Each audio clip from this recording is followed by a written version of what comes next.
Supongamos que mañana nadie puede morir, no por viejo, no por enfermo, no por accidente. El cuerpo se sigue haciendo viejito, pero la muerte desaparece como tal. En el mundo real mueren casi 180,000 personas cada día. Hoy veamos qué pasa cuando ese número es cero, mientras siguen haciendo millones más. Con esto acabas de tapar el único desagüe de la humanidad. Desde hace más de un siglo, el ser humano ha intentado lo mismo una y otra vez: vivir más. La medicina moderna no nació para hacernos inmortales, pero sí para empujar la muerte un poco más lejos. Vacunas, antibióticos, cirugías, mejores alimentos, son pequeñas victorias que han hecho que la esperanza de vida suba década tras década. Hoy incluso hay personas como Brian Johnson que intenta frenar el envejecimiento con protocolos extremos, datos y mucha polémica alrededor de si eso realmente funciona o no. Aunque hoy detener el envejecimiento sigue siendo imposible, el objetivo nunca ha sido un secreto: vivir más tiempo en mejores condiciones. Y aunque no lo notemos, ya hemos cambiado radicalmente cuánto vive un ser humano promedio. Pero ahora adelantémonos un poco más. Dejemos la ciencia real en pausa por un momento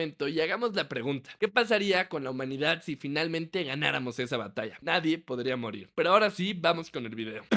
El primer impacto. Supongamos que este mundo donde nadie puede morir ya lleva algunos meses funcionando. No ha pasado lo suficiente como para que falte comida o espacio, pero sí lo suficiente como para que empiecen a romperse cosas invisibles. Lo primero que entra en crisis no es la economía ni la biología, sino el significado. Gran parte de las religiones humanas están construidas alrededor de la muerte. ¿Qué pasa después? ¿Cómo prepararte para ella? ¿Cómo darle sentido al sufrimiento y la pérdida? En un mundo donde nadie muere, estas preguntas no desaparecen, pero pierden su centro. El cielo, el infierno, la reencarnación o la salvación dejan de ser promesas futuras y se convierten en conceptos suspendidos, sin fecha, sin urgencia. No es que la gente va a dejar de creer de un día para otro, pero la teología empieza a tambalearse. ¿Cómo se predica sobre la vida eterna cuando ya estás atrapado en ella? ¿Qué valor tiene el sacrificio si no hay un final que lo cierre? Incluso el duelo, una de las experiencias humanas más universales, empieza a desaparecer. Nadie pierde a nadie para siempre. El dolor cambiará de forma, pero no se va. Al mismo tiempo, podría ocurrir algo bastante inesperado en el otro extremo. Las campañas antidrogas, por ejemplo, empiezan a perder fuerza. Durante décadas, uno de los argumentos más potentes contra las drogas ha sido la muerte: sobredosis, daño irreversible, el riesgo final. En este escenario, ese argumento se debilita. Si nadie puede morir por una sobredosis, el miedo cambia. Las drogas no se vuelven seguras, pero sí dejan de ser letales, y eso transforma por completo la percepción del riesgo. Y la industria de las drogas no tardaría en reaccionar, porque si el consumo ya no tiene un desenlace fatal, el mercado crece, y mucho. No porque las personas se vuelvan más irresponsables, sino porque el límite desaparece. El problema deja de ser puedes morir y pasa a ser puedes quedarte atrapado. Adicciones eternas, daños neurológicos permanentes, cuerpos funcionalmente destruidos pero conscientes. El castigo ya no es el final, sino la continuidad. Y ahí aparece el primer problema de este mundo. Al quitar la muerte, no eliminaste el sufrimiento ni los excesos humanos, solo cambiaste su forma. La muerte siempre funciona como un punto final que obliga a decidir, a frenar, a pensar. En este escenario hipotético, ese punto final ya no existe, y cuando nada termina, casi todo se vuelve más fácil de posponer, incluso las consecuencias. Antes de continuar, quiero que cheques esto un momento. El cerebro humano no está diseñado para ser inteligente, está diseñado para sobrevivir, y por eso la mayoría de personas no fracasa por falta de talento, fracasa por falta de habilidades. Nadie te enseña cómo aprender algo completamente nuevo siendo adulto. Y aquí es donde entra algo que me llamó bastante la atención. Existe una plataforma educativa llamada Triple Ten. Básicamente toman personas sin experiencia previa y en unos meses los preparan para trabajar en tecnología. Nuestro cerebro cambia cuando lo obligas a resolver problemas reales, no cuando memorizas la teoría, sino cuando la haces. Y eso es justo lo interesante de Triple Ten. No estudias primero para luego practicar. Practicas desde el día 1 construyendo proyectos reales y un portafolio. Lo que me sorprendió de esto es que si no consigues trabajo en 6 meses después de graduarte, te devuelven tu dinero. Y esto no es solo aprender a programar, es aprender algo mucho más importante: la habilidad de reinventarte. Porque el problema hoy no es la falta de oportunidades, es la falta de habilidades transferibles. Si te interesa y lo podrías hacer, puedes agendar una consulta profesional gratuita con su equipo y descubrir si este camino es para ti. Te dejo el enlace en la parte superior de la descripción y también un código FAN de 50% de descuento si decides entrar. Y sí, entender qué habilidades te faltan probablemente ya te cambie la dirección de tu vida. Ahora sí, vamos con el video. Ahora hablemos de la biología. Ahora imaginemos que simplemente el tiempo pasa por algunos años, y con el tiempo llega un problema que nadie puede esquivar. El cuerpo humano nunca estuvo diseñado para no morir. Aunque en este escenario la muerte desapareció, la biología no cambia tanto. Las células siguen acumulando daño, las articulaciones se desgastan, los órganos pierden eficiencia y el cerebro también envejece. En el mundo real, la muerte aparece cuando ese deterioro supera el cierto límite funcional. Entonces podría aparecer la pregunta: ¿cuál es el estado máximo de deterioro posible en un ser humano que no puede morir? Personas que ya no pueden caminar, que no pueden hablar, que no pueden recordar quiénes son, pero que siguen siendo conscientes. Estados biológicos que antes eran transitorios porque terminaban la muerte, ahora se vuelven permanentes. No hay recuperación, pero tampoco hay final. Las residencias de viejitos dejan de ser lugares de cuidado y se transforman en espacios de almacenamiento biológico. No porque alguien quiera que sea así, sino porque el sistema no tiene otra opción. Accidentes que antes eran fatales ahora producen cuerpos irreversiblemente dañados. Traumatismos, lesiones neurológicas, dolores crónicos extremos, todo eso sigue existiendo. En este mundo hipotético, la muerte siempre había funcionado como un límite natural al sufrimiento extremo. No como algo bueno, sino como algo necesario. Al quitarla, no eliminaste el dolor ni el desgaste, solo lo hiciste infinito. El problema deja de ser cuánto vive una persona y pasa a ser en qué estado queda atrapada, cuando la sociedad se llena.